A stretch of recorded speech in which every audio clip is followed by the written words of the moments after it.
Okay. Now we're doing Sugmuk. Sugmuk's great. Sugmuk, everybody loves Sugmuk. Everybody like in the group loves Sugmuk. He's such a fun character. So this one is also staying a player character, but the fun thing with him is that there's like no secrets here for him. Like like with Olivia, there are secrets that I don't want the player knowing until she encounters them. But with Sugmuk, there's none of that. Okay, Sugmuk is entirely a situational character, and so, his past is supposed to be a mystery, except for it's not really.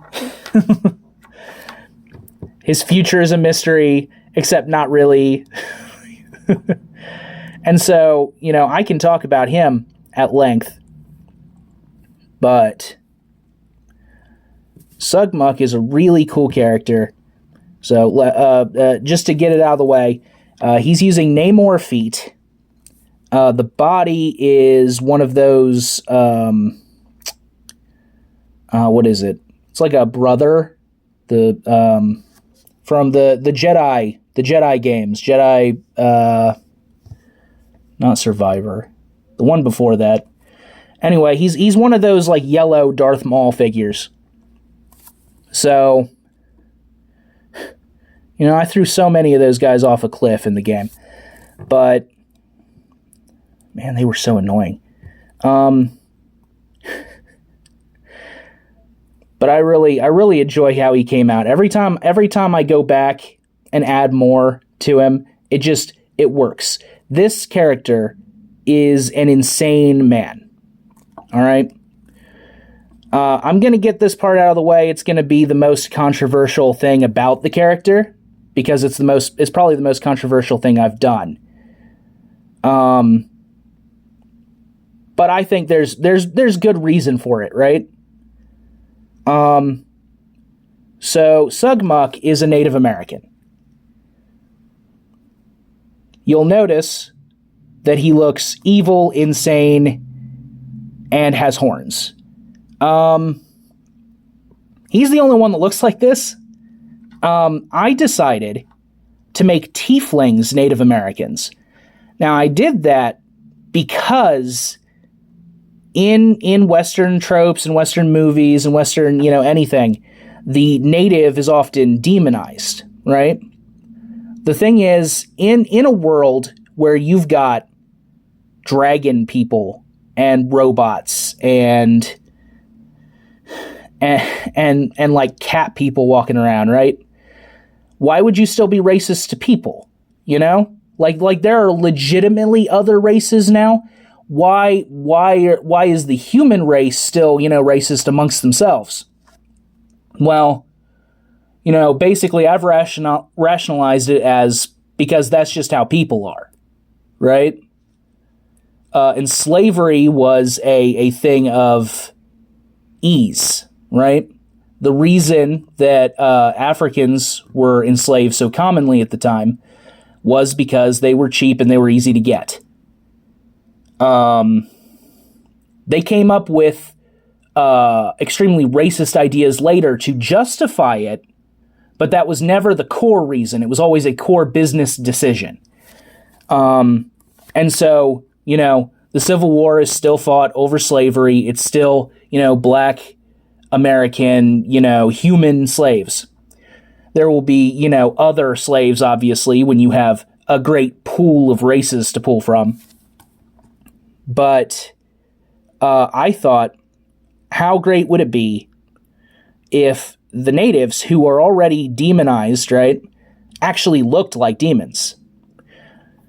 And I'm not taking a hard stance on this, by the way. I have native tribes in the world that are peaceful, that are good. I also have native tribes that are monsters, because that is the reality, right? People are people are people. And some of them are good and some of them are bad. And some cultures just don't mix, right? I mean, we fought the Sioux Wars for like 50 years surrounding the Civil War. Like it was before, during, and after the Civil War. America was at war in America for a long time. And I've actually extended the Civil War and extended those wars to really, really hit home the nature of these things in this world. But Sugmuk is insane. He was driven insane, ostracized from his people. He is a collector of dark magic, anything powerful. But also, half the time, you have no idea what he's talking about. So this is a... We've decided that this is a fourth dimensional character, so he sees through time as well. And so he gets to make fourth wall jokes. He gets to make, like, little digs at, like, you know, things coming in the future, things happening in the past. However, it's mixed in with things like, oh, yeah, I eat the souls in the rocks, and they're only tasty if they have those. You know, stuff like that. I mean, during the first campaign, during his first mission, he takes out a Confederate guard on this outpost scientific base, and he steals one of his socks, smears poop on it, and then proceeds to talk to everyone with the sock puppet the rest of the mission. That's the character. That's what he does. That's who he is.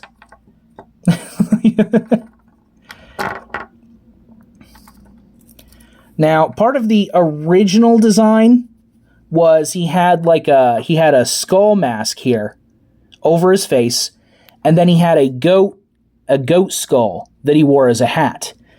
I actually haven't recreated that original head. I'm planning on it, but I've referenced it a couple of times. I have a bunch of extra heads for him. So I have this one with his tongue sticking out, and it looks a little more like, you know, like what artists depict Viking helmets are, even though that's not what they were. But it has the horns, and it has his horns. And yeah, all of the heads are going to have the bird poop on his beard. You know, this one, which this one is a goat skull, similar to what he's supposed to have on top of his head. But this one, when I ordered it, was too big, so I just made it a full-on mask. Originally, on the original version, because I gave it to the person, it was Brett. Brett made this, the other DM. Some of the paint is flaking off here. It's all supposed to be black and green. But there's another one. You know, he's wearing like a flight hat, and which shouldn't even exist. You know, and then I've got, you know, crazy eyes. I've got this angry head. It's much darker. Some lightning.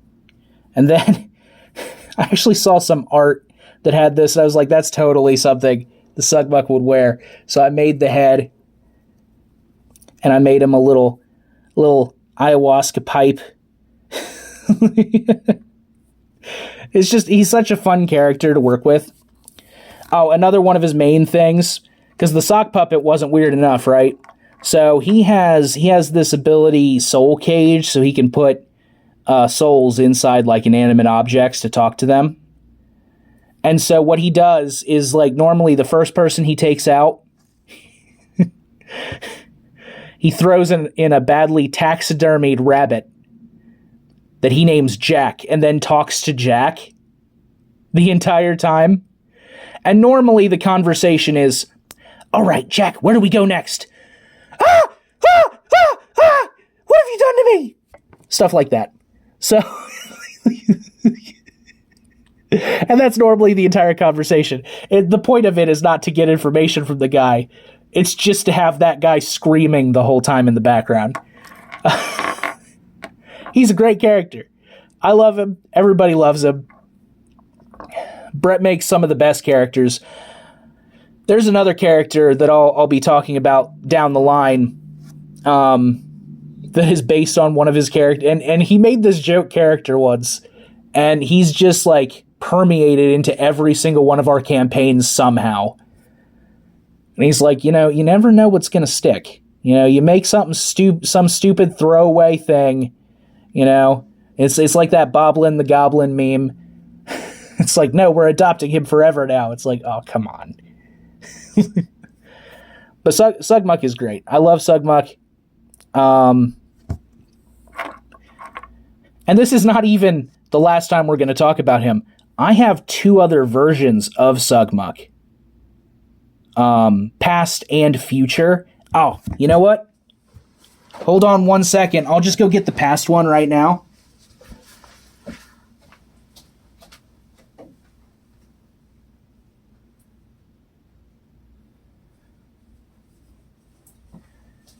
Yeah, so I did this series of figures. You can see them on my Instagram early if you want. But I did child versions of these characters a while back. And for Sugmuk, I really wanted to show the difference here, right?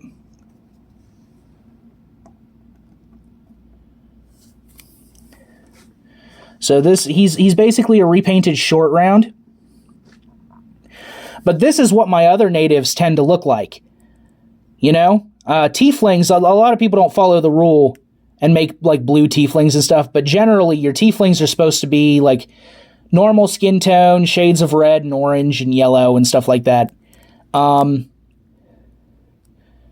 lot of mine are red to, really emphasize that whole like red skin thing, the racist comments that will be getting thrown around in this Western because, these are people that are actively fighting the Native Americans. And this is just, and you can tell from the design, right? I mean, he's wearing somewhat normal clothes on top of wearing something a little more native, which is supposed to hint that his tribe was initially more friendly with the American people. So, and something happened that radically changed that. But he has, little design tweaks, like he's got these skulls that are clearly not human. I took those from a Brother Voodoo.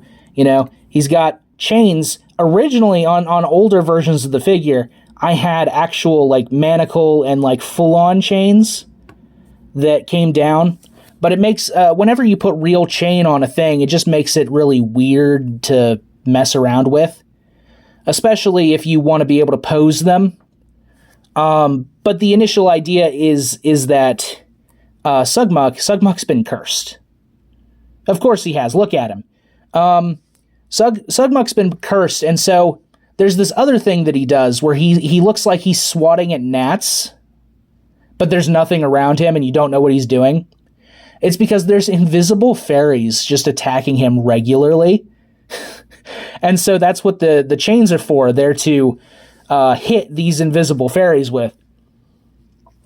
And then the staff itself is a big story element for him. This came off of this black cursed tree in the middle of a swamp deep inside the Black Forest where the main native tribe lives.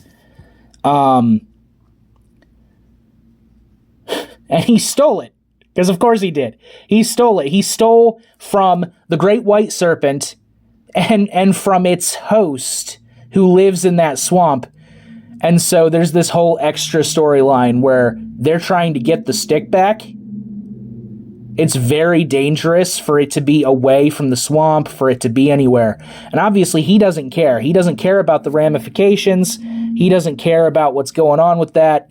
He just wants the magic, period. He's a zany collector. So that's what he does. All right. And I hit the thing. All right.